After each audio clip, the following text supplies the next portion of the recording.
हाँ भाई दोस्तों, राधे राधे, सबको प्रणाम, सबको नमस्कार। और एक बार जो है आपका फिर से इस सेशन में हार्दिक स्वागत और अभिनंदन है।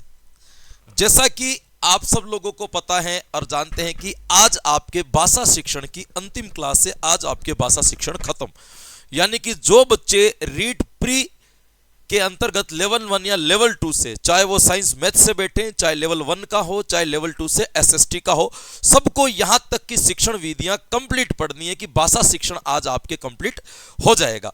मुश्किल से कोई 15-20 मिनट, आधे घंटे की क्लास लगेगी। 2-3 छोटी छोटी चीजें मुझे बतानी है। वहां से कोई खास प्रश्न आज दिन तक आते नहीं है, लेकिन मुझे जितना होगा वो मैं आपको पूरा का पूरा बता दूंगा। चलिएगा, समय की अपनी सीमा है और समय अपन गंवाना नहीं चाहते। हम सबसे पहले पढ़ना चाहेंगे दोस्तों, आपके एक टॉपिक आता है जिसका नाम है पाठ्य पुस्तक। पाठ्य पुस्तक, पाठ्य पुस्तक से लेकर के आज दिन तक एक ही प्रश्न आपके रीट के अंतर्गत पूछा गया था, वो भी गलत पूछ लिया गया था। आंतरिक बाह्य विशेषताओं को लेकर के उसमें जिल्द को उन्होंने आंतरिक विशेषता मान लिया था। बड़ा विवादित प्रश्न रहा था। एक प्रश्न एक बार आया था जिल्द को लेकर के, उससे पहले किसी भी प्रकार का कोई क्वेश्चंस आज दिन तक एग्जाम के अंतर्गत पूछा नहीं गया है। ये आपको क्या रखना है, ध्यान रखना है। तो सामान्य सामान्य सी जानकारी अपन यहां से एकत्रित करना चाहेंगे। भाई, आपके सामने जो ये पाठ्य पुस्तक शब्द लिखा हुआ है ना, ये पाठ्य पुस्तक शब्द बना है। इस शब्द की उत्पत्ति जो हुई है वो कहां से हुई है? तो इसकी उत्पत्ति मानी जाती है आपके ग्रंथ शब्द से। किससे मानी जाती है मेरे दोस्तों? ग्रंथ शब्द से इसकी क्या मानी जाती है? तो ध्यान रखना, ग्रंथ शब्द से इसकी उत्पत्ति मानी जाती है। और ग्रंथ शब्द का अर्थ क्या होता है मेरे दोस्तों? तो ग्रंथ का मतलब होता है मेरे दोस्तों, ग्रंथ का अर्थ होता है गूंथना। ग्रंथ का अर्थ क्या होता है मेरे दोस्तों? गूंथना। ग्रंथ शब्द से इसकी उत्पत्ति होती है और ग्रंथ शब्द का मतलब होता है गूंथना। पहले जब ताम्र पात्र वगैरह, ताम्र के पत्ते जब चला करते थे, या फिर आपके अन्यत्र कोई चीज जो चला करती थी जिसके ऊपर लिखा जाता था, उनको एक बार लिख लिया, 2-3-4 पेज जो भी ताम्र के होते थे उनके ऊपर लिख दिए, फिर उनको धागों के अंदर आपस में पिरो दिया जाता था और एक किताब का रूप ले लेते थे, ग्रंथ। उसी ग्रंथ शब्द से हमारे आगे जाकर के कालांतर में इस ग्रंथ ने किसका जो है रूप ले लिया? तो किसका रूप ले लिया? आपके पुस्तक का रूप ले लिया। आपको ये ध्यान रखना है। तो पूछ ले आपको पाठ्य पुस्तक के संदर्भ ग्रंथ के बारे में, तो हल्का सा आपको बताना है कि इसका अर्थ क्या होता है मेरे दोस्तों, गूंथना। ये आपको क्या रखना है दोस्तों, ध्यान रखना है। एक आपको ध्यान रखना है कि पुस्तक को अपन कहते हैं बुक। बुक, बुक शब्द की उत्पत्ति हुई आपके जर्मन भाषा से। इसकी उत्पत्ति कहां से मानी जाती है? उत्पत्ति मानी जाती है, उत्पत्ति जर्मन भाषा के बीच शब्द से हुई है। बीच, और बीच का अर्थ होता है वृक्ष या वृक्षों की छाल का अर्थ, वृक्ष या वृक्ष की छाल। क्लियर? ये आपको दो कथन अंदर में याद रखने की। बुक शब्द कहां से आया और कहां से आया? तो कहां से आया तो मेरे दोस्तों आप ये बता सकते हो कि एक की उत्पत्ति जो है आपके इस जगह से हुई, दूसरे की उत्पत्ति आपके इस जगह से हुई। ये आपको क्या रखना है, ध्यान रखना है। तो यहां तक आपको एक बार समझ में आ गया होगा कि ग्रंथ शब्द का मतलब गूंथना होता है, बुक शब्द की उत्पत्ति बीच शब्द से हुई। बीच का मतलब क्या होता है मेरे दोस्तों? तो इसका अर्थ जो होता है वो होता है आपके वृक्ष या वृक्षों की छाल। अब यहां पे इंपॉर्टेंट बात आपको क्या ध्यान रखनी है?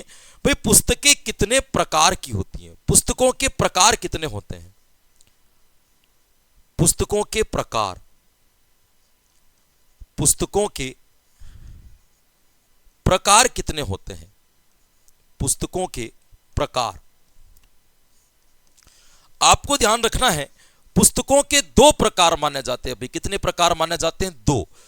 एक तो आपकी कहलाती है जिसको कहते हैं अपन सूक्ष्म अध्ययनार्थ पुस्तकें, सूक्ष्म अध्ययनार्थ पुस्तकें। और एक होती है आपके जिसको कहा जाता है आपके विस्तृत अध्ययनार्थ पुस्तकें। विस्तृत अध्ययनार्थ पुस्तकें, दो प्रकार की पुस्तकें आपके मानी जाती है। एक सूक्ष्म अध्ययनार्थ पुस्तकें होती है, एक आपके कौन सी होती है? तो कौन सी मानोगे आप? एक आपके विस्तृत अध्ययनार्थ पुस्तकें होती है। दो तरह की पुस्तकें आपके मानी जाती है, ध्यान रखना। सूक्ष्म अध्ययनार्थ पुस्तकों का मतलब क्या होता है? जब आपको कोई गहन अध्ययन करना हो, कौन सा अध्ययन करना हो मेरे दोस्तों? कोई गहन अध्ययन करना हो, छोटी छोटी बातों का भी अगर आपको पता लगाना हो, तुम सूक्ष्म अध्ययनार्थ पुस्तकें पढ़ते। विस्तृत अध्ययनार्थ पुस्तकें केवल द्रुत वाचन के लिए होती है, इसको केवल तीव्र गति के साथ में क्या किया जाता है, आपके पढ़ा जाता है, गंभीरता से नहीं लिया जाता। तो आपको ये ध्यान रखना है कि पुस्तकें कितने प्रकार की होती है। आपको एक चीज पूछी जा सकती है, तो पुस्तकें केवल दो प्रकार की होती है, एक होती है आपके सूक्ष्म अध्ययनार्थ पुस्तकें, और दूसरी जो होगी वो कौन सी कहलाएगी, तो दूसरी जो होगी वो कौन सी कहलाएगी, आपके विस्तृत अध्ययनार्थ पुस्तकें कहलाएगी। ये भी आपको क्या रखना है दोस्तों, ध्यान रखना है। इसके बारे में आपको एक ध्यान रखना है दोस्तों, आपको ये ध्यान रखना है। फिर अपन बात करते हैं मेरे दोस्तों पाठ्य पुस्तक के किसी और चीज के बारे में, लेकिन उससे पहले मैं आपको पढ़ा देता हूं पाठ्य पुस्तक की विशेषताएं। यहीं से आपके एक आध प्रश्न मिलना होगा तो मिल जाएगा। पाठ्य पुस्तक की विशेषताएं, पाठ्य पुस्तक की विशेषताएं। कोई भी यदि आप किताब पढ़ते हो या कोई भी आप किसी पुस्तक को पढ़ते हो तो उनकी विशेषताएं दो हो सकती है। एक तो होती है आपके पाठ्य पुस्तक की आंतरिक विशेषताएं, एक होती है आपके पाठ्य पुस्तक की बाह्य विशेषताएं। कितनी विशेषताएं होगी? पाठ्य पुस्तक की विशेषताओं को भी अपन कितने भागों में बांट सकते हैं, तो इनको दो भागों में अपन बांट सकते हैं। एक को तो अपन क्या कहेंगे, पाठ्य पुस्तक की आंतरिक विशेषता। एक तो कौन सी होती है दोस्तों, आंतरिक विशेषता, आंतरिक विशेषता। और एक जो होती है वो कौन सी होती है मेरे दोस्तों, तो ध्यान रखना, एक जो होती है वो कौन सी होती है, आपके बाह्य विशेषता। एक तो आपके कौन सी विशेषता होगी, आंतरिक, और एक कौन सी होगी, तो कौन सी याद रखोगे, एक आपके मानी जाएगी आंतरिक विशेषता। दो विशेषताएं। जब कोई विशेषता मूल विषय वस्तु से संबंधित हो, भाई उस किताब के अंदर जो मेन कंटेंट लिखा हुआ है उस कंटेंट से जुड़ी हुई जितनी भी विशेषताएं होती वो आंतरिक कहलाती है, और मूल विषय वस्तु से हटकर के जो भी विशेषताएं होती वो बाह्य कहलाती है। आपको ये ध्यान रखना, मतलब आंतरिक विशेषताओं का संबंध जो होता है वो किससे होता है, तो आंतरिक विषय उसका संबंध जो होता है वो आपके मूल विषय वस्तु से संबंधित होती है ना। और आपको ये ध्यान रखना है, बाह्य विशेषता किससे होती है, तो मूल विषय वस्तु से अतिरिक्त या मूल विषय वस्तु के अलावा, वस्तु के मूल विषय वस्तु के अलावा जो भी विशेषताएं होगी वो सारी की सारी आपके किसके अंतर्गत गिनी जाएगी, वो आपके बाह्य विशेषताओं के अंतर्गत गिनी जाएगी। मैं कुछ विशेषताएं भले आपको लिखवा देता हूं सरलता के लिए, शायद आपको थोड़ा सा इसके संदर्भ में आपको ध्यान भी रहे या इसके संदर्भ में आपको हल्का फुल्का क्या रहे, याद रहे। जैसे देखिएगा, अपन सबसे पहले बात करते हैं मेरे दोस्तों आंतरिक विशेषता की। पाठ्य पुस्तक की आंतरिक विशेषता कौन कौन सी मानी जाती है? पाठ्य पुस्तक की आंतरिक विशेषता, पाठ्य पुस्तक की क्या मानी जाती है, आपके आंतरिक विशेषता कौन कौन सी होती है? आंतरिक विशेषता की यदि अपन बात करें कि आंतरिक विशेषताएं कौन कौन सी मानी जाएगी, तो आपको ये ध्यान रखना है ना। आंतरिक विशेषताएं सबसे पहले आती हैं, वो क्या आती है मेरे दोस्तों, रोचकता। एक आपके आती है जिसको कहा जाता है विविधता। देखो, एक तो आपकी पाठ्य वस्तु का जो कंटेंट है वो रोचक होना चाहिए, विविध यानी कि अलग अलग चीजों से या अलग अलग कंसेप्ट से जुड़ा हुआ होना चाहिए। ऐसा नहीं है कि पूरी की पूरी किताब एक ही चैप्टर से संबंधित लिख दी हो, उसमें विविधता का भी उद्बोध होना चाहिए। एक आती है मनोवैज्ञानिक विशेषता। मनोवैज्ञानिक विशेषता का मतलब क्या होता है कि पाठ्य पुस्तक जो बनाई जा रही है ना, वो बालकों के किसके आधार पर हो, उनकी आयु के आधार पर, उनके स्तर के आधार पर, उनकी बौद्धिक क्षमताओं के आधार पर, उनके वातावरण के आधार पर, इन सभी उनकी अभिरुचियां, उनकी मनोवृत्तियां, उनकी अभिक्षमताएं, इन सभी चीजों को ध्यान में रख करके एक किताब की रचना की जानी चाहिए। इसकी विशेषता को अपन कौन सी विशेषता कहते हैं मेरे दोस्तों, तो इसको कहते हैं आपके मनोवैज्ञानिक विशेषता कहते हैं। आपको ये ध्यान रखना।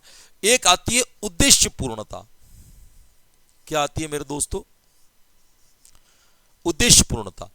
विषय वस्तु हमेशा किसी न किसी उद्देश्य से जुड़ी क्यों पढ़ा रहे हैं, इनके पढ़ाने से बालकों के जीवन में, बालकों के व्यवहार में क्या परिवर्तन होगा, इन सभी को ध्यान में रखते हुए पुस्तक की रचना की जानी चाहिए। एक इसके अंतर्गत आपके उद्देश्य पूर्ण में इसके अंतर्गत एक और चीज आती है जीवन से संबंधित या जीवन समन्वय, जीवन समन्वयता, जीवन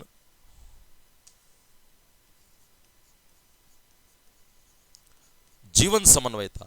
जीवन समन्वयता का मतलब क्या होता है? जीवन से संबंधित हो। जीवन समन्वयता का मतलब क्या हो गया कि पाठ्य पुस्तक जो होनी चाहिए वो किससे जुड़ी हुई होनी चाहिए? तो वो जीवन से जुड़ी हुई, कि बालकों के दैनिक जीवन में इसका क्या संबंध है, बालक व्यवहारिक रूप से इसका क्या प्रयोग कर पाएगा, इन सभी को ध्यान में रखा जाना चाहिए।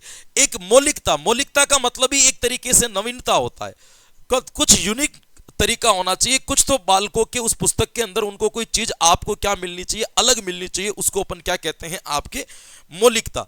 ये भी आपको क्या रखना दोस्तों? ध्यान रखना है। दूसरा आपको ध्यान रखना है विषयों से सही संबंधित। एक विशेषता आती है जिसको क्या कहा जाता है? विषयों से सह संबंधित। विषयों से सह संबंधित। विषयों से सह संबंधित का मतलब क्या हो जाता है?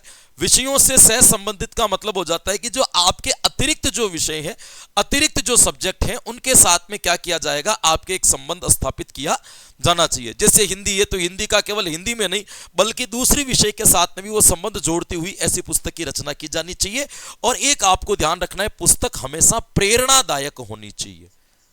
हाँ, पुस्तक का एक आंतरिक गुण और क्या कहलाता है मेरे दोस्तों? तो वो क्या कहलाएगा? आपके प्रेरणादायक, है ना। ये भी आपको क्या रखना है दोस्तों? ध्यान रखना है। इसके अलावा आपको और ध्यान रखना है मेरे दोस्तों,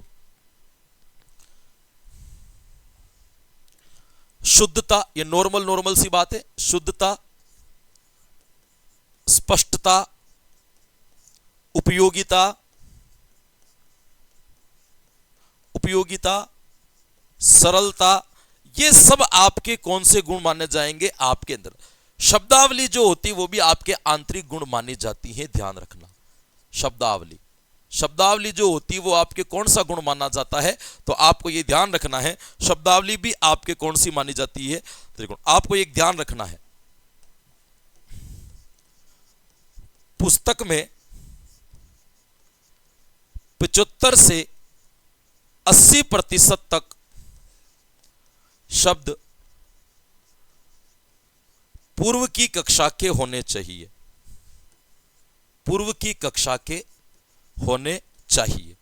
ध्यान रखना कि मान लीजिएगा कि आप 8वीं क्लास के लिए किसी पुस्तक की रचना कर रहे हो, तो आपको ये ध्यान रखना है कि उसके अंदर 75 से 80% शब्द ऐसे प्रयोग करने हैं जो बालक ने 7वीं क्लास तक पढ़ लिया है, या जिसको बालक ने 7वीं क्लास तक क्या कर लिया है? आपके ग्रहण कर लिया है।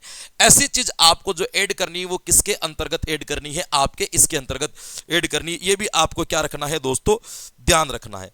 अब आपके आती है मेरे दोस्तों बाह्य विशेषताएं। पुस्तक की बाह्य विशेषताएं कौन कौन सी होती है? पुस्तक की बाह्य विशेषता। बाह्य विशेषता में याद रखना है पुस्तक का नाम, पुस्तक का कवर, पुस्तक की सिलाई, पुस्तक का मुद्रण, पुस्तक का मूल्य, पुस्तक का जिल्द, जिसके ऊपर यह प्रश्न पूछा गया था, जिल्द। बाह्य विशेषता होती है जिल्द, है ना। उस दिन एग्जाम वालों ने इसको आंतरिक विशेषता के रूप में क्या कर लिया था? आपके स्वीकार कर लिया था। जिसके अंदर पुस्तक चिपकी हुई होती है उसको अपन क्या कहते हैं? जिल्द कहते हैं। ये भी आपको क्या रखना है? ध्यान रखना है। उसके बाद में आता है आपके आकार, पुस्तक का आकार, पुस्तक का कागज, पुस्तक की मोटाई, चौड़ाई, ये सब आकार में आ जाते हैं, हालांकि मोटाई, चौड़ाई आदि ये सब भी आपके कौन सी विशेषताओं के अंतर्गत गिने जाएंगे? ये भी आपके इसी के अंतर्गत गिने जाएंगे। ये भी आपको क्या रखना है मेरे दोस्तों? ध्यान रखना है। इसके बाद में आपके परिचय, प्राक कथन आदि, परिचय, प्राक कथन, चित्र आदि, ये सभी आपके कौन सी विशेषताओं के अंतर्गत गिने जाएंगे? तो ये सभी आपके बाह्य विशेषताओं के अंतर्गत गिने जाएंगे। ये आपको पाठ्य पुस्तक के बारे में क्या रखना है? हल्की हल्की सी बातें क्या रखनी है? आपको याद रखनी है। मैंने आपको कोई खास बात नहीं बताई है मेरे दोस्तों। ये आपको थोड़ा थोड़ा सा क्या रखना है मेरे दोस्तों? याद रखना है। एक आपको और ध्यान रखना है मेरे दोस्तों कि पाठ्य पुस्तक आने से शिक्षण में किस प्रकार का बदलाव हो गया है, ये आपको ध्यान रखना है। पाठ्य पुस्तक के महत्व दो चार लिखवा देता हूं, मैं ज्यादा नहीं लिखवाऊंगा। पाठ्य पुस्तक के महत्व,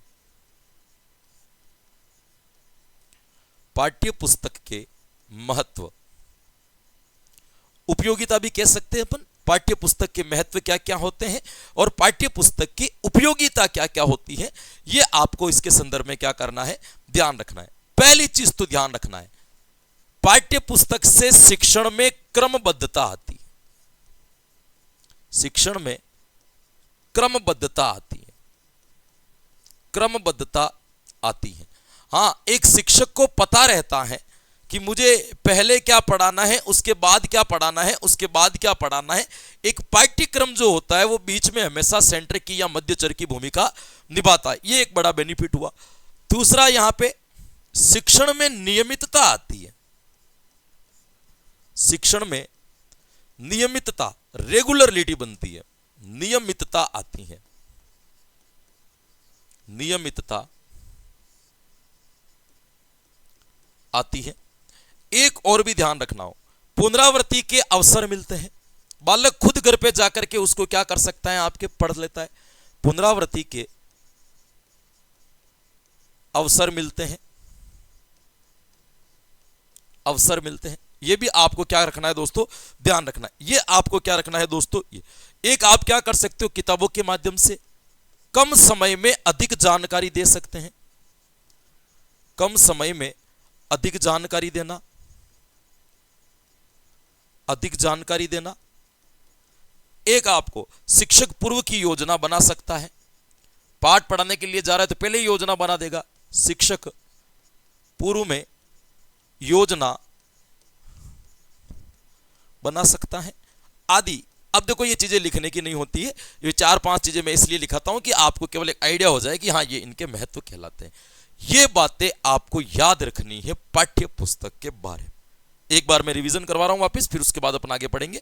मैंने तीन चार बातें आपको इंपॉर्टेंट बताई जो आप याद रखनी है। पाठ्य पुस्तक ग्रंथ शब्द से बनाए, जिसका अर्थ होता है ग्रंथ, गूंथना। बुक शब्द की उत्पत्ति जर्मन भाषा से हुई, जिसका अर्थ होता है वृक्ष या छाल। दो तरह की किताबें होती है, सूक्ष्म अध्ययनार्थ और कौन सी होती है, विस्तृत अध्ययनार्थ। फिर अपन ने पढ़ी विशेषताएं। आंतरिक विशेषताएं मूल विषय वस्तु से जुड़ी होती है, बाह्य विशेषताओं का संबंध मूल विषय वस्तु से इतना नहीं होता है। आंतरिक विशेषता में पढ़ा रोचकता, विविधता, मनोवैज्ञानिकता, उद्देश्यपूर्णता, जीवन समन्वयता, मौलिकता, विषय से सह संबंधित, प्रेरणादायक, शुद्धता, स्पष्टता, उपयोगिता, सरलता आदि। और एक शब्दावली में जरूर याद रखना, यह भी आंतरिक विशेषता में आती है। और शब्दावली कहती है कि प्रत्येक क्लास की पुस्तक में 75 से 80% शब्द जो है वो तो आपके कौन से होने चाहिए, पूर्व की क्लास से होने चाहिए। 20 से 25% जो शब्द हैं वो कौन से होने चाहिए, आपके नए होने चाहिए बालक के अंतर्गत। बाह्य विशेषता में नाम, कवर, सिलाई, मुद्रण, मूल्य, जिल्द, आकार, कागज, मोटाई, चौड़ाई, परिचय, प्राकथन आदि इसके अंदर माने जाएंगे। और 4-5 मैंने आपके सामने क्या लिखवा दी, विशेषताएं। बस पाठ्य पुस्तक के लिए या पाठ्य पुस्तक के बारे में आपको इससे अधिक जानकारी रखने की आवश्यकता नहीं है। बस इतना ही आपको क्या रखना है मेरे दोस्तों, ध्यान रखना है।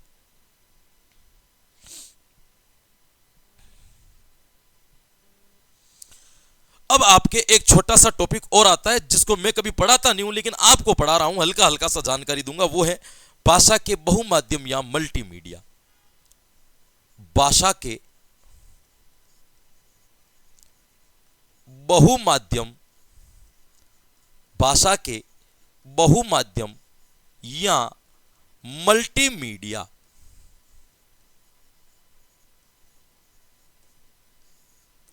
भाषा के बहुमाध्यम या मल्टीमीडिया। भाषा के बहुमाध्यम और मल्टीमीडिया क्या चीज होती है या भाषा के बहुमाध्यम क्या कहते हैं, तो आपको यहां पे ध्यान रखना है कि भाषा के बहुमाध्यम ये कहते हैं आपको कि आपको यहां पे ये ध्यान रखना है कि बहुमाध्यम इस चीज को लेकर के कहते हैं कि भाषा किन किन तरीकों से पढ़ाई जा सकती है, कहां कहां से। अब मुझे बताओ कि बहुमाध्यम में क्या आएगा, अखबार के द्वारा पढ़ना, रेडियो के द्वारा पढ़ना, टेलीविजन के द्वारा पढ़ना, कंप्यूटर के द्वारा पढ़ना, इंटरनेट के द्वारा पढ़ना, चार्ट के द्वारा पढ़ना, ग्राफ के द्वारा पढ़ना। ये सारी आपके क्या माने जाते हैं, भाषा के बहुमाध्यम माने जाते हैं। अब ये सारी चीजें हमने सहायक सामग्री वाले टॉपिक में पढ़ ली। मैंने आपको बता दिया रेडियो कब आया, टेलीविजन कब आया, ग्रामोफोन कब आया, लिंगवा फोन कब आया, टेप रिकॉर्डर कब आया, क्या होता है इसके अंदर, क्या नहीं होता है, प्रोजेक्टर वगैरह सारी, इंटरनेट, कंप्यूटर सारी चीजें मैंने आपको सहायक सामग्री में पढ़ा दी। तो यहां पे मैं आपको हल्का हल्का सा परिचय दूंगा कि ये बहुमाध्यम होता क्या है। बहुमाध्यम का मतलब होता है भाषा को एक से अधिक माध्यम के द्वारा पढ़ाया जाना चाहिए या एक से अधिक माध्यम के द्वारा उसका शिक्षण कराया जा सकता है। आपको यह ध्यान रखना कि बहुमाध्यम या मल्टीमीडिया की शुरुआत होती है आपके अखबार और रेडियो से, है ना। मल्टीमीडिया बहुमाध्यम की जो प्रारंभ माना जाता है वो किससे माना जाता है? बहुमाध्यम का प्रारंभ अखबार या उसके बाद रेडियो। बहुमाध्यम का प्रारंभ अखबार व रेडियो से माना जाता है ना। रेडियो के बाद तो बहुत ज्यादा प्रचलित हो गई थी, अखबार व रेडियो से माना जाता है, रेडियो से माना जाता है। यह आपको ध्यान रखना है कि बहुमाध्यम की जो शुरुआत हुई थी वो कहां से हुई थी मेरे दोस्तों? रेडियो के द्वारा माना जाता है। जब आपके लगभग 1895 में मार्कोनी आपके जो है रेडियो लेकर के आया था। ये भी आपको क्या रखना है दोस्तों? हाँ, ये आपको ध्यान रखना है। फिर आपको ये ध्यान रखना है कि इसके अलावा कौन कौन सी चीजें हो सकती हैं। बहुमाध्यम में एक तो आता है आपके प्रिंट मीडिया। क्या आता है दोस्तों? Print media. प्रिंट मीडिया का मतलब होता है कि ऐसी चीजें जो आपने प्रिंट करवा रखी हो। जैसे आप कैटलॉग पढ़ते हो, बताओ कैटलॉग क्या होती है? एक प्रकार की प्रिंट मीडिया। आप क्या पढ़ते हो बताओ? आप एक प्रकार से अखबार पढ़ते हो। अखबार भी आपकी क्या मानी जाएगी? अखबार भी आपके कौन सा माना जाएगा? आपके प्रिंट मीडिया के अंतर्गत ही माना जाएगा, है ना। विश्वकोश शब्दावली, विश्वकोश शब्दावली ये भी कौन सी मानी जाएगी? आपके प्रिंट मीडिया। यानी कि जितनी भी लिखित सामग्री के अंतर्गत आती है वो सारी की सारी आपके किस में मानी जाएगी? तो लिखित सामग्री आपके सारी की सारी प्रिंट मीडिया के अंतर्गत मानी जाएगी। तो बहुमाध्यम में पहली चीज जो आती है वो क्या आती है मेरे दोस्तों? प्रिंट माध्यम आती है। यह आपको क्या रखना है दोस्तों? ध्यान रखना है। फिर उसके बाद में दूसरा आता है डिजिटल मीडिया। प्रिंट मीडिया के बाद में दूसरा जो आता है उसको अपन क्या कहते हैं? Digital media. डिजिटल मीडिया, एक तो प्रिंट मीडिया हो गया और एक आपके जो आएगा डिजिटल। डिजिटल मीडिया आप खुद जानते हो कि किस किस को अपन डिजिटल के थ्रू रख सकते हैं मेरे दोस्तों, आपको ध्यान रखना है। एक तो आपके क्या आ सकता है इसके अंतर्गत? रेडियो। बताओ डिजिटल चीज के अंतर्गत माना जाएगा कि नहीं माना जाएगा? एक आपके इसके अंदर क्या आ जाती है? टेलीविजन। एक इसके अंतर्गत क्या आ जाता है आपके? Tape recorder. Tape recorder. ये सारी चीजें जो अपन ने पढ़ी थी वो सारी की सारी किसके अंतर्गत पढ़ी थी? आपके उसी के अंतर्गत अपन ने सहायक सामग्री में पढ़ रखी थी। Linguaphone, gramophone, linguaphone, gramophone, इन सब की डिटेल अपन ने सहायक सामग्रियों के अंदर क्या कर ली थी? पढ़ ली थी। इसीलिए इसको पढ़ाने में मुझे ज्यादा समय नहीं लगेगा, क्योंकि सहायक सामग्री पढ़ लो बढ़िया से या बहुमाध्यम पढ़ लो, दोनों चीजें एक ही, प्रश्न एक जैसे बनेंगे। तो दोनों जगह पे आपको कंफ्यूजन होने की आवश्यकता नहीं है, आपको घबराने की जरूरत नहीं है। दोनों जगह पे जो चीजें आएगी वो आपके क्या आएगी मेरे दोस्तों? सेम आएगी। आपको क्या रखना है दोस्तों? ध्यान रखना है। एक आती है आपके इंटरनेट मीडिया या कंप्यूटर मीडिया। इंटरनेट व कंप्यूटर मीडिया। इंटरनेट व कंप्यूटर मीडिया। इंटरनेट व कंप्यूटर मीडिया। इंटरनेट और कंप्यूटर मीडिया क्या कहती है कि ऐसी चीजें जो इंटरनेट के माध्यम से चलती हो, ऐसी चीजें जो कंप्यूटर के माध्यम से चलती हो, उसको अपन क्या कहेंगे? तो दो चीज तो इसके अंदर आई जाएगी। एक तो कौन सी चीज आ जाएगी आपके? तो ध्यान रखना, एक तो आपके आ जाती है इसके अंदर इंटरनेट। भाई सबसे बढ़िया चीज जो आ जाएगी वो कौन सी आ जाएगी? तो ध्यान रखना, इसके अंतर्गत आ जाती है आपके इंटरनेट। ये आपको क्या रखना है दोस्तों? हाँ, ये आपको ध्यान रखना। हाँ, इंटरनेट। एक आपके इसी के अंतर्गत क्या आ जाएगा? कंप्यूटर, है ना, ये भी आपके इसी की सामग्री होगी। एक आपके इसके अंदर क्या आ जाएगा बताओ? लैपटॉप। ये भी आपके कौन सी सामग्री के अंतर्गत माना जाएगा? इसी के अंतर्गत माना जाएगा, है ना। इसके अलावा शैक्षणिक टीवी वगैरह जो भी आपके होती है, शैक्षणिक टेलीविजन आदि, ये आपके जो आएंगे वो कौन सी सामग्री के अंतर्गत आएंगे? ये आपके आएंगे कंप्यूटर या आपके इंटरनेट से जुड़ी हुई सामग्रियों के अंतर्गत माने जाएंगे। ये आपको ध्यान रखना। बाकी सारी चीजें तो आप, इतनी चीजें आपको नहीं पढ़नी है कि इंटरनेट की शुरुआत अमेरिका में हुई थी, पहले सैनिकों के लिए इनका प्रयोग किया जाता वगैरह वगैरह वगैरह, इतना आपको याद रखने की जरूरत नहीं है। आपको ये ध्यान रखना है, ध्यान रखना इस इंटरनेट को इंटरनेट और कंप्यूटर के जो मीडिया होती है ना, उसको सीजीआई भी कहा जाता है। क्या कहा जाता है? हाँ, ये थोड़ा सा इंपॉर्टेंट है, आप याद रख लेना, शायद पूछ लिया जाए। सीजीआई भी कहा जाता है दोस्तों। सी का मतलब होता है कंप्यूटर, जनरेटर, इमेजरी। क्या याद रखोगे? Computer generated imagery, generated imagery, ये इसकी फुल फॉर्म होती है। इसको क्या कहा जाता है? तो इसको ये ध्यान रखना, इसको सीजीआई के नाम से भी जाना जाता है। तो आपके तो दो तीन सामग्री मैंने बता दी, प्रिंट मीडिया बता दी, मल्टीमीडिया बता दी, और कौन सी बता दी? आपके ये आपको क्या रखना है दोस्तों? ध्यान रखना है। इसके अलावा आपको अन्य संसाधन के रूप में भी आप और याद रख सकते हो, अन्य मीडिया, अन्य मीडिया जैसे जैसे आपके आ जाएगा प्रोजेक्टर, प्रोजेक्टर, मॉडल, है ना, ये इस प्रकार उपग्रह, संचार उपग्रह कह सकते हैं अपन, सैटेलाइट, संचार उपग्रह आदि, ये आपके क्या माना जाते हैं? Digital media. बताओ अब आपको कि मल्टीमीडिया के बारे में कुछ पढ़ने की हमें आवश्यकता है क्या? कोई आवश्यकता नहीं है, क्योंकि इनकी समस्त बातें जो अपन ने पढ़ ली थी वो कहां पे पढ़ ली थी मेरे दोस्तों?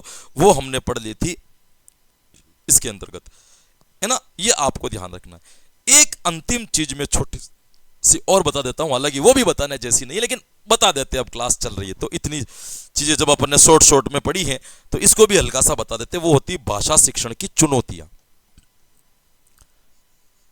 क्या याद रखोगे? भाषा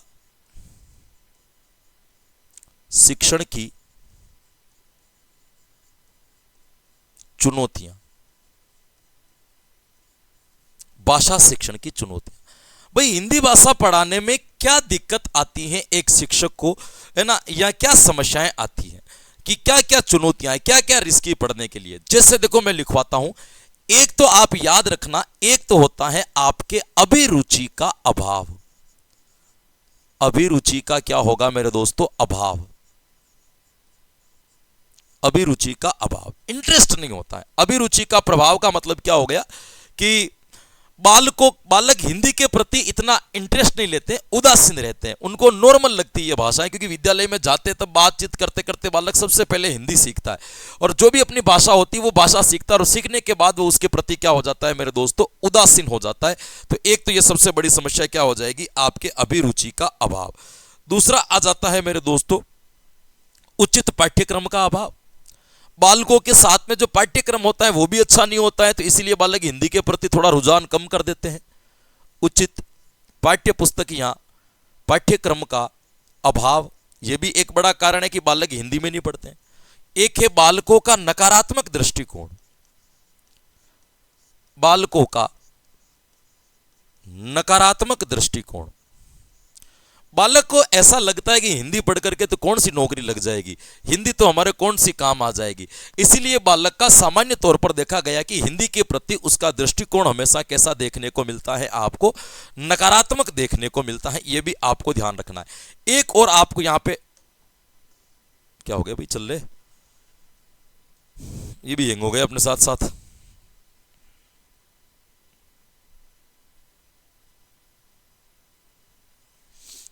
चलिएगा, नहीं चल रहा है क्या? मार्कर ही नहीं चल रहा है, ऐसा कैसे होंगे भाई? चल गया, अब चला, है ना। ये ध्यान रखना आपको, बालकों का क्या होता है मेरे दोस्तों? नकारात्मक दृष्टिकोण भी होता है। एक और कारण है प्रशिक्षित अध्यापकों का अभाव। अच्छे टीचर नहीं मिल पा रहे हैं, प्रशिक्षित अध्यापकों का अभाव, अध्यापकों का अभाव, ऐसे टीचर ही नहीं मिल पा रहे जो बालकों को सही तरीके से क्या करवा सके, आपके शिक्षण करवा सके, या सही तरीके से बालकों जो पद्य पढ़ाने वाले टीचर ही नहीं है, दोहे सोरठे गा करके पढ़ ही नहीं पा रहे टीचर, ऐसे शिक्षक मिल ही नहीं पा रहे, तो ये भी एक आपके बड़ा कारण या एक आपके बड़ा रीजन माना जा सकता है। एक आप और भी याद रख सकते हो, व्याकरण का जटिल रूप, व्याकरण का जटिल रूप, इस कारण से भी बालकों को पढ़ने में थोड़ी सी क्या आ जाती है, आपके निराशा आ जाती है। दूसरा, उचित शिक्षण विधियों का अभाव, हिंदी को पढ़ाने के लिए ढंग की शिक्षण विधियां भी नहीं है, उचित शिक्षण विधियों का अभाव,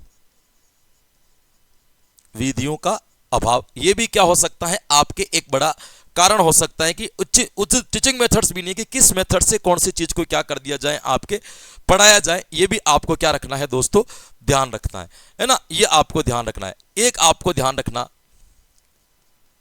प्रशासन, ऐसे लिख देते हैं अपन, सरकार की उदासीनता, सरकार खुद नहीं चाहती कि भाषा शिक्षण बढ़े, वो भी गणित विज्ञान जैसे विषयों को प्रमोट करते, भाषा को कोई खास व्यक्ति प्रमोट करने का प्रयास नहीं करता, इस वजह से भी भाषा कभी कभी क्या होती है मेरे दोस्तों, पीछे रह जाती है। तो भाषा शिक्षण के क्या, किसी भी शिक्षण के यदि आप आलोचनात्मक बातें पढ़ेंगे या किसी भी शिक्षण की समस्याएं पढ़ेंगे तो वहां पे ये चीजें आएंगी, प्रशिक्षित शिक्षकों का अभाव, संसाधन का अभाव, विद्यालय में उपकरणों का अभाव, अभिरुचि का अभाव, नकारात्मक दृष्टिकोण, हर सब्जेक्ट, गणित में पढ़ो, पर्यावरण में पढ़ो, विज्ञान पढ़ो, यही चीजें होती है, यहां से कोई खास प्रश्न बनता नहीं है। तो इतनी 3-4 बातें आपको ध्यान रखनी है कि ये भाषा शिक्षण की चुनौतियां कहलाती है। इधर मैंने आपको पाठ्य पुस्तक के सारे प्रकार बता दिए कि कौन कौन से होते हैं बहुमाध्यम के अंतर्गत, तो ये प्रिंट मीडिया कौन कौन सी होती है, डिजिटल मीडिया कौन कौन सी होती है, इंटरनेट, कंप्यूटर या सीजीएल क्या क्या होता है ना, ये आपको सीजीआई क्या क्या होता है, और एक आपके अन्य मीडिया थोड़ी सी याद रखनी है। और एक पाठ्य पुस्तक के बारे में मैंने आपको मोटी मोटी जानकारी दे दी, पाठ्य पुस्तक की उत्पत्ति कहां से हुई है, बुक की उत्पत्ति कहां से हुई है, कितने प्रकार की पाठ्य पुस्तकें होती है, कौन कौन सी आंतरिक विशेषताएं हैं, कौन कौन सी बाह्य विशेषताएं हैं, इन सारी चीजों को भी हमने यहां तक क्या कर लिया, पढ़ लिया। और ये आपके हिंदी शिक्षण या भाषा शिक्षण कंप्लीट। अब आपके केवल विषय की विधियां बाकी है, पर्यावरण गणित ये जो आपके होती है, और रीट लेवल वालों के पर्यावरण गणित की, साइंस मैथ्स वालों के साइंस मैथ्स की, और सामाजिक वालों के सामाजिक की, ये विधियां जो एक एक दिन का काम है, मुश्किल से हो जाएगा, कोई बड़ी बात नहीं है उसके अंतर्गत, है ना। मेन जो काम था, आप ये देखो कि शिक्षण विधियों का 80% वेटेज इधर ही रहता है, 80% प्रश्न इन्हीं कंटेंट में से आएगा, चाहे रीट लेवल 1 वाला हो कि लेवल 2 वाला हो, ये मिलेगा। 20% आपके ऊपर नीचे रहता है, तो उसको अपन किसी और जगह से भी क्या कर सकते हैं, कवर कर सकते हैं। तो आशा तो मुझे पता ही है, कमेंट आपको करना ही है, अब मुझे ये कहने की आवश्यकता पढ़नी भी नहीं चाहिए, लेकिन लाइन तो बोलनी पड़ेगी कि आशा करते हैं कि आज की क्लास में जो कुछ भी पढ़ा, सीखा, जाना, समझा, याद किया, वो आपके आने वाली प्रतियोगी परीक्षाओं के लिए बड़ा लाभकारी या हितकारी सिद्ध होगा, ऐसी मैं आशा करता हूं, ऐसा मुझे विश्वास है। तो बिल्कुल हंसते रहे, मुस्कुराते रहे, प्रसन्नचित रहे, आनंद में रहे, मजे लेते रहे, लेकिन साथ साथ में अपनी तैयारी को भी जोरों और शोरों से जारी रखें। कल फिर मिलेंगे कुछ नए कंटेंट के साथ में, तब तक के लिए मुझे दीजिए आज्ञा। Thank you so much. Radhe Radhe, जय हिंद।